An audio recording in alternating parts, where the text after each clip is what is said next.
All right, Nick, let's talk about the Green Bay Packers. We all know the Packers had moved off of defensive lineman Preston Smith.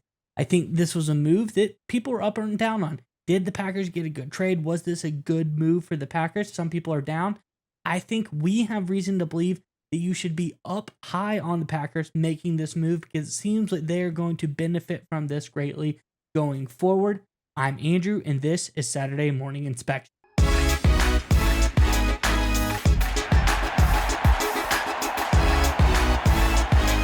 Right, Nick, as I alluded to the move of trading Preston Smith to the Steelers, some people thought, man, they didn't really get a whole lot. Only a 7th rounder for Smith.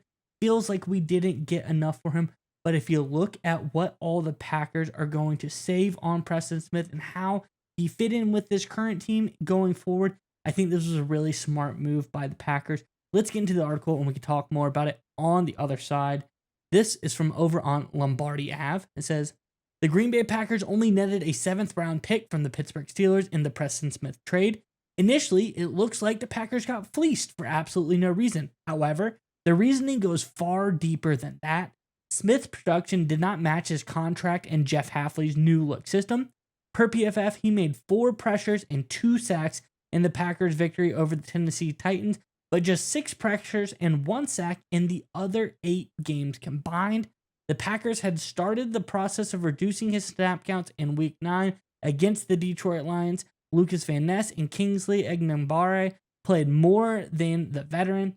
Green Bay's stance on Smith became clear, and considering the team almost certainly would have moved on in the offseason, bringing back any draft capital makes this some good business. I think this is a key here, showing the Packers they knew that he did not fit into their scheme. They knew that he wasn't playing at his top. They sold high on him after a big game.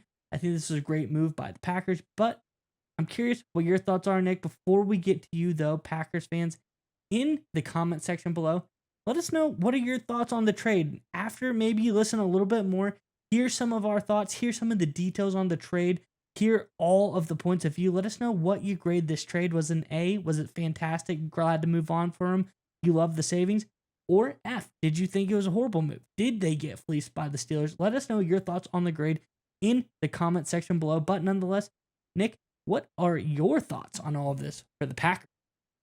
Yeah, I think it's a really smart move by Green Bay. And there's this kind of myth that goes around with the trade deadline that these are the opportunities to upgrade your roster for a playoff push. And while that's not factually untrue, I think the trade deadline is a better opportunity for smart teams to think long term, right? To sell high on players, to accumulate capital, whether it's draft picks, players, or dollars, to set yourself up for long term success. When's the last time a team made a trade in the middle of a season for a player and suddenly their whole season just completely turned around? They went from being average to suddenly really, really good, or terrible to suddenly they're a playoff team. It doesn't happen very much, folks. What normally happens is teams overpay, thinking they've got a great player that'll push them over the top. It hurts them in the long run. And then that team 2 years later is scrambling to figure out what to do. The Green Bay Packers are obviously contending. Some people may have thought, hey, maybe they should go out and be some buyers at the trade deadline, maybe trying to add some key depth in some positions. The reality is the smart teams, they use the deadline for long-term approach. And when you break down the dollars and cents, this was a perfect move. Let's pull up a chart here. This is courtesy of Wendell Ferreira, put this together from A to Z Sports. This is the cap savings that the Packers are going to take on for trading Preston Smith. You can see the numbers in front of you. This season, about $2 million. Next season, $7.6 million. In 2026, that's the big number, $18.21 million. 2027 at the end of it, it's a very small number, a little less than 2 there. That's huge camp savings. To remember, Jordan Love is on the escalating portion of his contract. He's going to go up on average about $6-7 million per year for the next few years. So the Packers, if they want to keep a solid core together or keep adding players to this team, they're going to have to find ways, creative ways to open up some cap space. How about trading Preston Smith, a guy who's not playing well in this new defensive system, to a Steelers team looking for a defensive end help? But look, the Pittsburgh Steelers, they've been a surprising team. They're a good team. I think they're going to make the playoffs again. Are they going to the Super Bowl with the addition of Preston Smith? No, of course not, right? And does losing Preston Smith prevent the Packers from going to a Super Bowl? Certainly not. What this will allow the Packers to do is to extend their window, their championship window, by opening up cap space in the out years. This is great roster and cap management for Green Bay, using the trade deadline for what I think is its best use for thinking long term. I love this from the Packers. Yeah, Nick, and you kind of hit the nail on the head. Preston Smith, is he going to really do too much for the Steelers? Is he going to put them over the edge? No, they really just kind of need a little bit of depth help. And when you look at Preston Smith, you look at it by the numbers, we look at the salary cap numbers, we see the sack pressures numbers, but we look at his PFF grades as well. This is his worst season to date in 4 years. He hasn't been this bad since 2020 when he had a 55.5 PFF grade that season, currently at a 61.8 PFF grade.